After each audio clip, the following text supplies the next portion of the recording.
الرحيم الحمد لله رب العالمين والصلاة والسلام على رسولنا الأمين ونبينا محمد وعلى آله وصحبه أجمعين سبحانك لا علم لنا إلا ما علمتنا إنك أنت العليم الحكيم.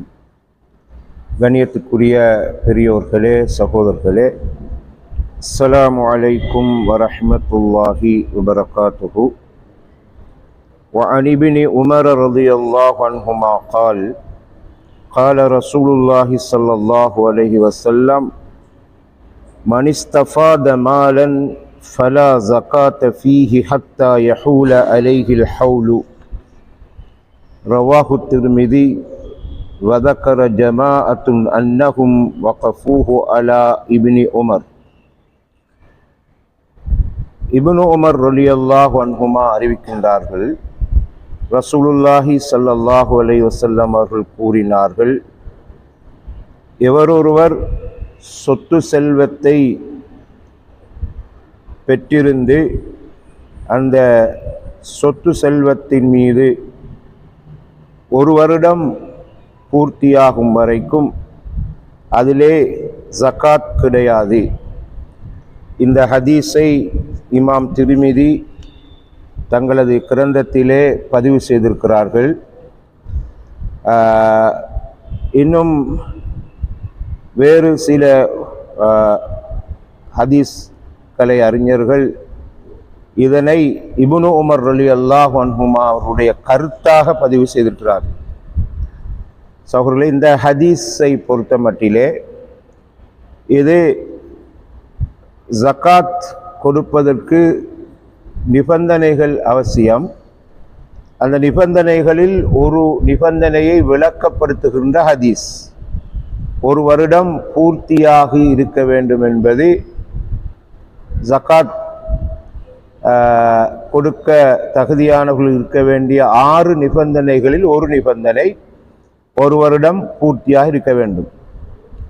ஆனால் இந்த ஹதீஸ் ஒரு சட்டம் வகுப்பதற்கு தகுதியான அளவுக்கு ஆதாரபூர்வமான ஹதீஸ் அல்ல, இது பலவீனமான ஹதீஸ் என்று அறிஞர்கள் சொல்கிறார்கள்.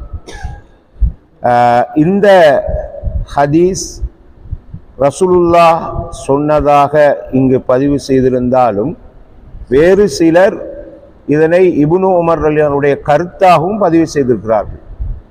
இருப்பினும் கூட இன்னும் சில ஹதீஸ்களை பார்க்கின்ற பொழுது ஒரு வருடம் பூர்த்தியாக இருக்க வேண்டும் என்ற கருத்துக்கள் பலமாக இருக்கின்றபடியால் நாங்கள் இந்த ஹதீஸில் உள்ள கருத்தை எடுத்து அமல் செய்ய முடியும். நாட்பெரும் ஹலீஃபாக்களும் இந்த ஒரு வருடம் பூர்த்தியாக இருக்க வேண்டும் என்ற நிபந்தனையின் அடிப்படையில்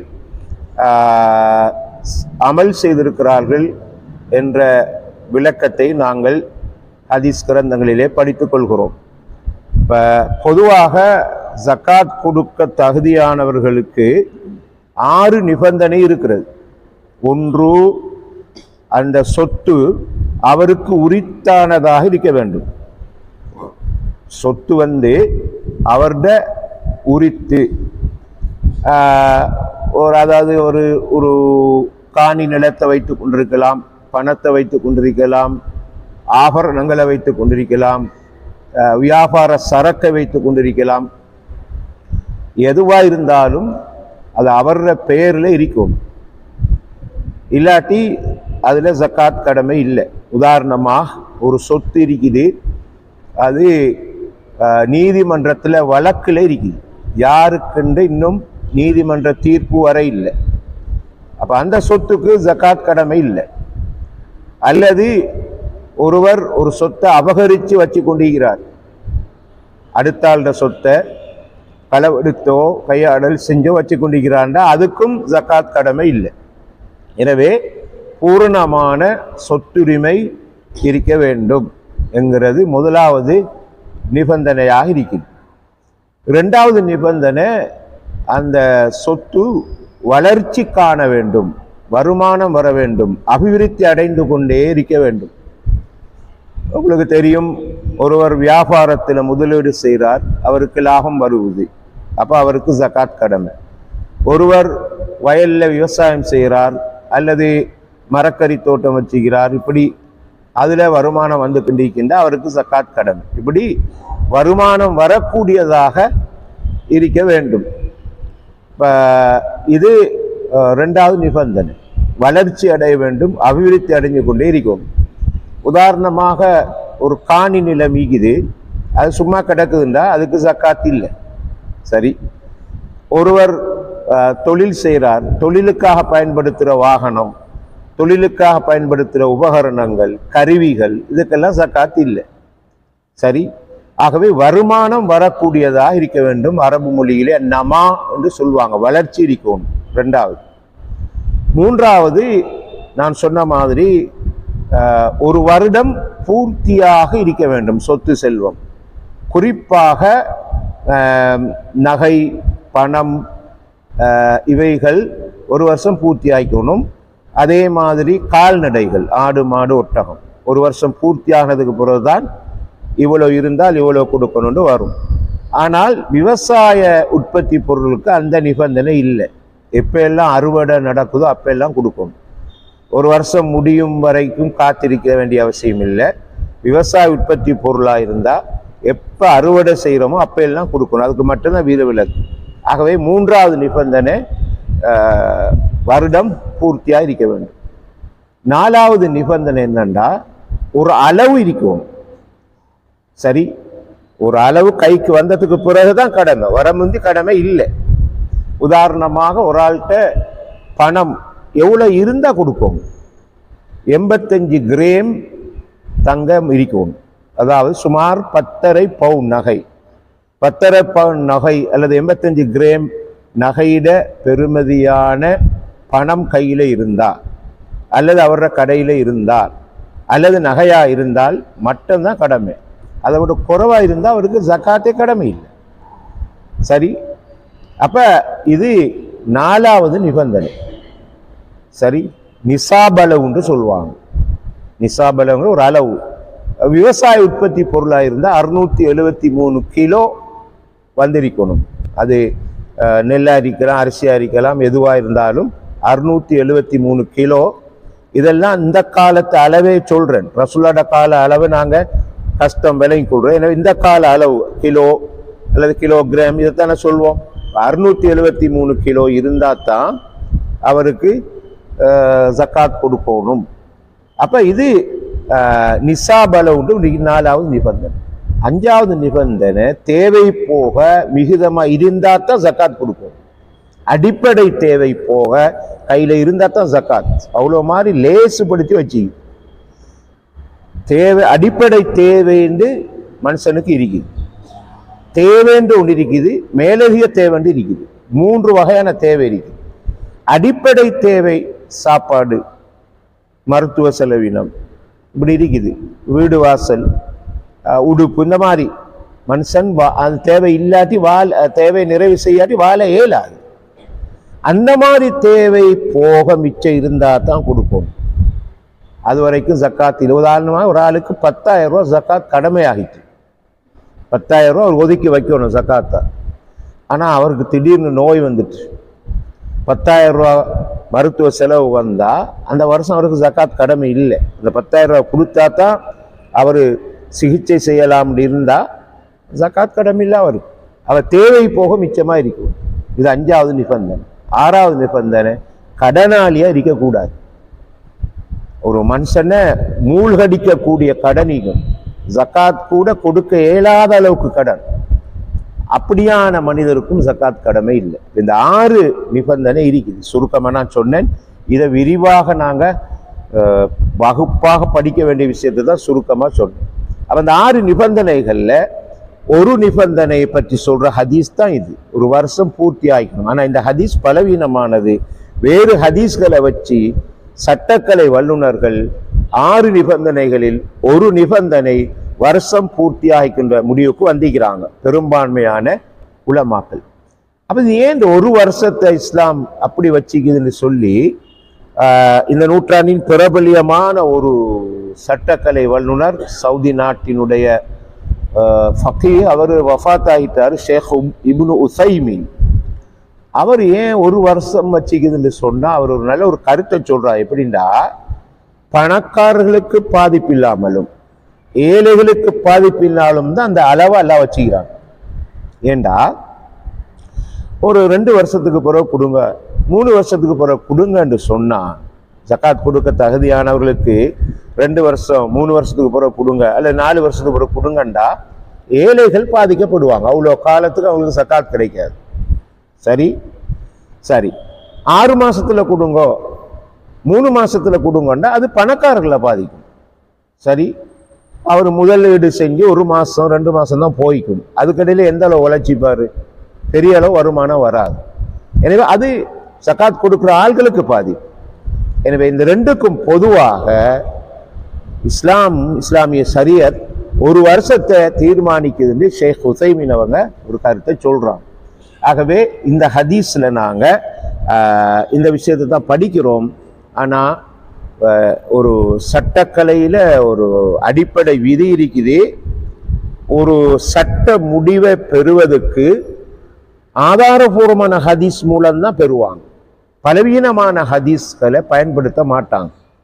சரி, பலவீனமான ஒரு ஹதீஸை வச்சு இது வாஜிப், இது ஹராம், இது முஸ்தஹப், இது மக்ரூஹ்னு சொல்ல மாட்டாங்க.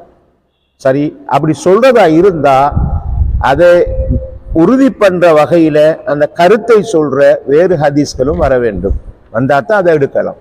அந்த வகையில இந்த ஹதீஸ் பலவீனமாக இருப்பினும் கூட வேறு ஹதீஸ்கள் வந்திருப்பதன் காரணமாகவும் சட்டக்கலை அறிஞர்கள் ஏகோபித்த கருத்தை சொல்லிக்கிறதன் காரணமாகவும் 1 வருஷம் என்பது நிபந்தனையாக கொள்ளப்படுகிறது. وعن علي رضي الله عنه أن العباس سأل رسول الله صلى الله عليه وسلم في تعجيل صدقة قبل أن تحل فرخص له في ذلك. رواه أبو داود والترمذي وابن ماجه والدارمي. அலி ரலியல்லாஹு அறிவிக்கிறாங்க, அப்பாஸ் ரலியல்லாஹு அன்ஹு ரசூலுல்லாஹ்வோட பெரியப்பா, அவங்க 1 வருடம் பூர்த்தி ஆகுவதற்கு முன்னால் அவசரமாக ஜக்காத்தை கொடுப்பதற்கு ரசூலுல்லாஹ்விடம் அனுமதி கேட்டார்கள். 1 வருஷம் பூர்த்தியாக இல்லை, அதுக்கு முன்னுக்கு நான் கொடுக்க போறேன். அல்லாஹ்வுடைய தூதர் அந்த விஷயத்திலே அவர்களுக்கு அனுமதி வழங்கினார்கள். இந்த ஹதீஸ் அபூ தாவூத், திர்மிதி, இப்னு மாஜா, தாரமில பதிவாரி. அப்ப நாங்க ஏற்கனவே படித்த ஹதீஸ்ல 1 வருஷ நிபந்தனை போடப்பட்டி. ஆனா அப்பாஸ் நானும் கேட்கிறாங்க, நான் 1 வருஷத்துக்கு முன்னுக்க அளவு வந்துட்டு, நிசாப் அளவு 1 வருஷம் அடைகிறதுக்கு முந்தையே ஜக்காத் கொடுக்க எந்த அளவு இருக்கணுமோ அந்த அளவு வந்துட்டு யார சொல்லலாம், நான் நேரத்திலே கொடுக்கவான்னு கேட்டாங்க. நான் சுலபம் கொடுங்கன்னு சொன்னாங்க. அதுல எந்த பிரச்சனையும் இல்லை. ஏண்டா இதுல ஸல்லல்லாஹு அலைஹி வஸல்லம் அனுமதிச்சதுக்கு ஒரு காரணம் இருக்கலாம். அதாவது சில நேரம் மக்களோட தேவைகள் எப்போ வரும்னு தெரியாது. சரி, 1 வருஷம் கழிச்சு தான் வரும், 3 மாசம் கழிச்சு தான் வரும், 6 மாசம் தான் கழிச்சு தான் வரும், 2 வருஷம் கழிச்சு தான் வரும்னு தெரியாது. ஆகவே அந்த ஜக்காத் கொடுக்குற ஆட்களுக்கு ஒரு அனுமதியை கொடுத்தாங்க. நீங்க அளவு வந்துட்டா 1 வருஷம் வரைக்கும் பார்த்து கொண்டிருக்க தேவையில அவசரமா கொடுத்துருங்க. ரைட். அடுத்து இன்னொரு விஷயம் இருக்குது. இந்த பணம் கையில இருக்கிற நேரம் அந்த பணத்தை பற்றிய ஒரு ஒரு எண்ணம் எல்லாம் வித்தியாசப்படும். பணம் கையில இருக்கிற நேரம் காலையில இருக்க இந்த பணத்தை சதகா செய்வோண்டு நினைப்பு வரும். இன்னும் 2 மணி நேரம் போன போறோம், அடே நமக்கு வீட்டுல எப்படி ஒரு தேவைக்கிற, இதை கொடுத்துட்டா எப்படின்னு சொல்லி மறுக்கா மாறும். லோருக்கு பிறகு இன்னொரு மாதிரி இருக்கு. மனுஷன் மனம் அப்படித்தானே. சரி, எனவே சில அறிஞர்கள் என்ன சொல்றாங்கன்னா, இப்போ ஒரு காணி ஒன்று கிடக்குது, நம்ம வீட்டு காணின்னு வச்சுக்கொள்ளுவோமே. அந்த காணியில எந்த வருமானமும் இல்லை. நாங்கள் விலை பேசுகிறோம், ஒரு தேவைக்காக விலை பேசிட்டோம். பேசுனா காணி விற்றுப்பட்டுச்சு, ஒரு சல்லி வந்துட்டு கையில். இப்போ சட்டப்படி பார்த்தா, நிபந்தனையின்படி பார்த்தா, அந்த கையில் வந்து 1 வருஷத்துக்கு போகிறதான் அவர் கொடுக்கணும். பணம் வந்திக்குது, இன்னும் 1 வருஷத்துக்கு போகிறதான் கொடுக்கணும். என் சருத்து அப்படித்தானே. ஆனால் சில அறிஞர்கள் சொல்றாங்க கையில வந்த உடனே நீங்க கொடுத்துருங்க, கொடுக்கறதுக்கு பிரச்சனை இல்லை. 1 வருஷம் வரைக்கும் பார்த்துக்கிட்டீங்கடா அந்த கை அந்த சல்லி தங்காது கையில. எத்தனையோ தேவைகள் வந்து உங்களோட மனசு மாறி வேற இனத்துக்கெல்லாம் செலவழிச்சு போடுவீங்க.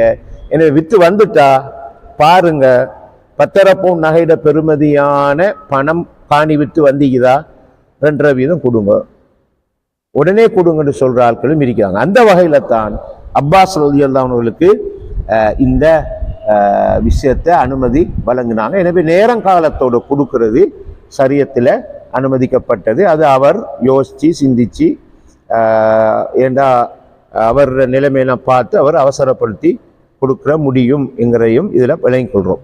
சரி, கடைசியாக மற்றும் ஒரு ஹதீஸை பார்த்து இன்றைய வகுப்பு நிறைவு செய்வோம். வன் அம்ரு இப்னு ஷுஐப் அன் அபீஹி அன் ஜத்திஹி அன்ன நபி ஸல்லல்லாஹு அலைஹி வஸல்லம் ஹதபன் நாஸ.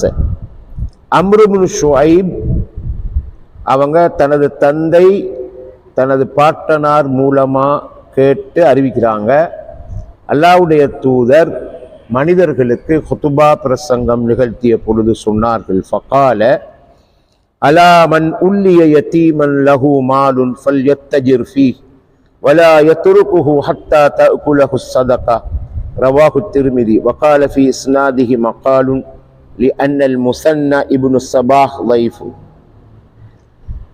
யார் ஒரு யதீமுக்கு பொறுப்புதாரியாக நியமிக்கப்பட்டாரோ அந்த யதீமுக்கு சொத்து செல்வங்கள் இருக்குது.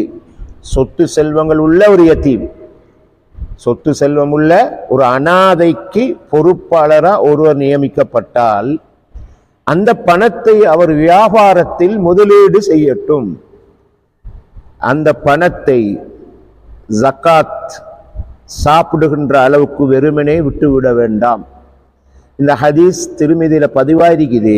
இமாம் திருமிதி இந்த ஹதீஸினுடைய அறிவிப்பாளர் வரிசை சம்பந்தமான விமர்சனம் இருக்குது. ஏனென்றால் அல் முஸன்னா இப்னு ஸபாஹ் என்ற ஒரு அறிவிப்பாளர் பலவீனமானவர் என்று சொல்றார். உண்மையில் இந்த கருத்து மிக சரியான கருத்து. என்ன கருத்து? யதீம்ட சொத்து அதுக்கு ஒரு ஆள் பொறுப்புதாரி. சரி, யதீம்ட சொத்தை பராமரிக்கிறத பற்றி சிறப்புகள் நிறைய வந்திக்குது.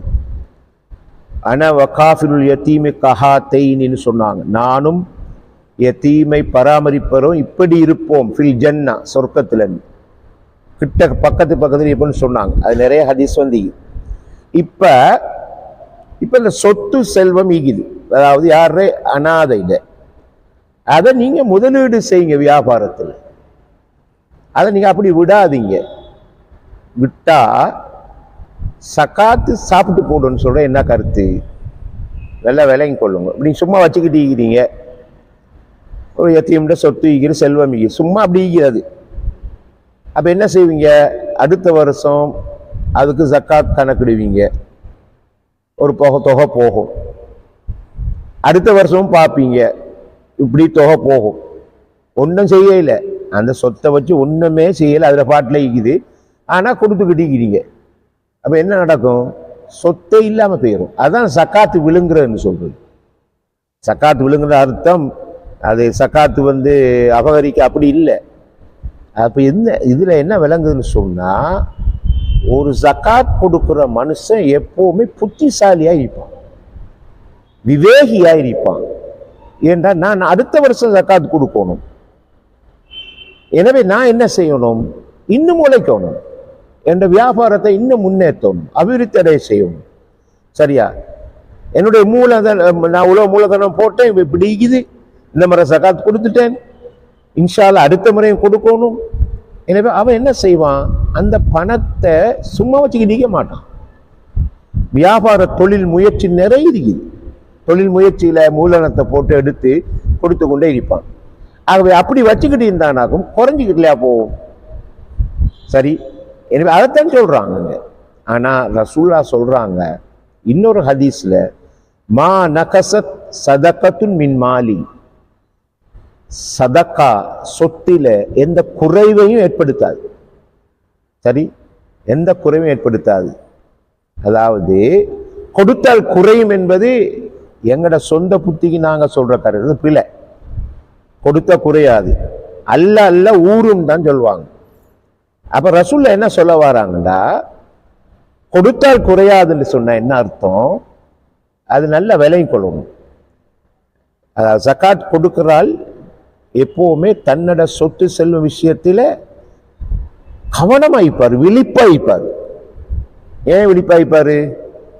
அவர் ஜக்காத்தை மட்டும் கொடுக்கிற இல்லை, அவரோட சொந்த தேவைக்கு செலவழிக்கணும், குடும்ப தேவைக்கு செலவழிக்கணும், மார்க்கத்துக்கு செலவழிக்கணும், சமூகத்துக்கு செலவழிக்கணும்.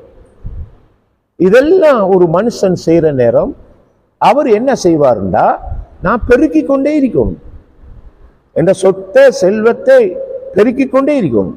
இன்னைக்கு 5 லட்சம்னா அடுத்த முறை 10 லட்சம் பெருக்கி கொண்டே இருக்கும். இருந்தா தான் அடுத்த முறை ஜகாத் கொடுக்கலாம். அப்ப இப்படி நல்ல ஒரு தெளிவோட அறிவுபூர்வமா சிந்தனையோட ஜகாத் கொடுக்கிற ஒருவர் எப்படி சொத்து குறைவு ஏற்பட போகுது? மாஷா அல்லாஹ், அல்லாஹ் அவரை அருள் கண் கொண்டு பார்ப்பான். இவர் நல்லா உழைக்கிறாரு, ஹலாலா உழைக்கிறாரு, எல்லாத்துக்கும் கொடுக்கிறாரு, சரி. ஆகவே அவர் எல்லா தேவையும் அல்லாஹ் அதனால் நிறைவு செய்வான், ஜக்காத்தையும் கொடுப்பார். எனவே ரசூல்லா அந்த கருத்துப்படத்தான் இதை சொல்றாங்க. சும்மா வட்டிக்கிட்டிக்க வேணாம். ஏண்டா அனாதைய பொறுப்பெடுக்கிறாள் நல்லா தெரியும், அந்த அனாதை இதை வயசிக்குது, அந்த வயசுக்கு அவருக்கு சொத்தை பரிபாலிக்கிற திறமை இருக்காது. குரானே சொல்லுது, முதிர்ச்சி அடையும் வரைக்கும் அனாதைட சொத்தை கையில கொடுக்க வேணாம், முதிர்ச்சி அடைகிற நேரம் கையில கொடுங்க, அது வரைக்கும் உங்களோட பரிபாலிப்புல இருக்கட்டும். அப்ப அவர் என்ன செய்வாரு, அந்த அனாதையை பராமரிக்கிறவர், அனாதைட சொத்து சும்மா கிடக்குதே, தேங்கி கிடக்குதே, அதை என்ன செய்வார், முதலீடு செஞ்சு பெருக்கிக்கிட்டே இருப்பாரு, ஜக்காத்தையும் கொடுத்துக்கிட்டு இருப்பார். அப்படி கொடுக்காம இருந்தா ஜக்காத் கொடுத்தே எல்லாம் அழிஞ்சு போயிடும். அந்த கருத்தை தான் இதுல ஸல்லல்லாஹு அலைஹி வஸல்லம் சொல்ல வராங்க. இன்ஷா அல்லாஹ் அடுத்த வாரம் நாங்கள் இதனோட தொடர்பான இன்னும் பல ஹதீஸ்களுக்கான விளக்கத்தை பார்ப்போம். சுப்ஹானக்கல்லாஹு வபிஹம்திக அஷ்ஹது அல்லா இலாஹா இல்லா அன்த அஸ்தக்ஃபிருக வ அத்தூபு இலைக்.